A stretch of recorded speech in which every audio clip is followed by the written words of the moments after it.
భారత రాజ్యాంగ రూపకర్తల పట్ల రాజ్యాంగం అమలు పట్ల భారతీయ జనతా పార్టీకి ఎంతో చిత్తశుద్ధి ఉందని మహిళా నాయకురాలు ఎడ్లపాటి స్వరూపారాణి అన్నారు. తెనాలిలో జరిగిన రాజ్యాంగ సంవిధాన దివాస్లో పాల్గొన్నారు. స్థానిక బోస్ రోడ్లోని నూకల రామకోటేశ్వరరావు కళ్యాణ మండపంలో సోమవారం సాయంత్రం రాజ్యాంగ సంవిధాన దివాస్పై సమావేశం నిర్వహించారు. భారతీయ జనతా పార్టీ తెనాలి అసెంబ్లీ నియోజకవర్గంలోని నాయకులు, క్రియాశీలక కార్యకర్తలు, ఎలక్షన్ బూత్ అధ్యక్షులు పాల్గొన్న ఈ సమావేశానికి ఎడ్లపాటి స్వరూపారాణి ముఖ్య అతిథులుగా పాల్గొన్నారు. రాజ్యాంగంపై అవగాహన, రాజ్యాంగ అమలుపై భారతీయ జనతా పార్టీకి ఉన్న చిత్తశుద్ధిని వివరించారు. సమావేశంలో తెనాలి అసెంబ్లీ కన్వీనర్ కటారి వాసుదేవ్ నాయుడు, మందా జనార్దన్, తెనాలి రూరల్ మండల ప్రెసిడెంట్ కడియాల నందకిషోర్, తెనాలి 3వ పట్టణ అధ్యక్షులు ఎర్రంరాజు సందీప్ రాజు, కొల్లిపర మండల అధ్యక్షులు మండ్రు మురళి, బిట్రా కనకదుర్గ, గాణ కళావతి, పార్టీ కార్యకర్తలు, నాయకులు పాల్గొన్నారు.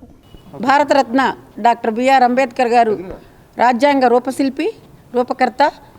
వారిని గౌరవించుకుంటూ వారి 125 సంవత్సరాల జయంతిని జరుపుకుంటూ ఈ కార్యక్రమాన్ని జాతీయ పార్టీ దేశవ్యాప్తంగా అన్ని నియోజకవర్గాల్లోనూ మండలాల్లోనూ బూత్ స్థాయిలో వారి ఫోటోకి నివాళులర్పించే విధంగా కార్యక్రమాన్ని 25, 26, 27 తేదీల్లో చేయాలని సంకల్పించింది. దానిలో భాగంగా 25వ తారీఖు బూత్ స్థాయిలో చేయటం జరిగింది. భరతమాత గారి ఫోటో, అదేవిధంగా అంబేద్కర్ గారి ఫోటో పెట్టి నిన్న గణతంత్ర దినోత్సవం సందర్భంగా జెండాలు ఎగరేయటం జరిగింది. ఈరోజు హాల్ మీటింగ్ పెట్టుకోమని చెప్పి చెప్పడం జరిగింది. ఆ విధంగా ఈరోజు ఇక్కడ తెనాల్లో కార్యక్రమం ఏర్పాటు చేసుకున్నాం. రాజ్యాంగ రూపకర్త ఎవరైతే ఉన్నారో వారిని గౌరవించుకుంటూ, అదేవిధంగా వారికి నమస్కారం పెట్టుకుంటూ ప్రతి ఒక్క కార్యక్రమాన్ని నరేంద్ర మోడీ గారు మొదలు పెడతారు.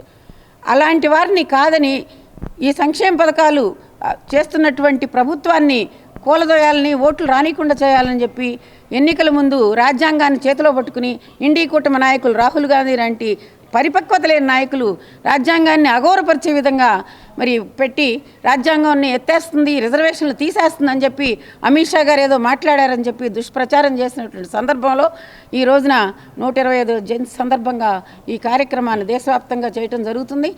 ఎన్నోసార్లు 160 సార్లు దాదాపుగా రాజ్యాంగ సవరణ చేయబడింది.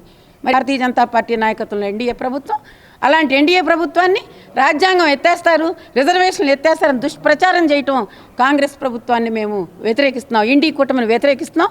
ప్రజలందరికీ ఈ విషయాలన్నీ దేశవ్యాప్తంగా బూత్ స్థాయిలో తెలియజేస్తున్నాం.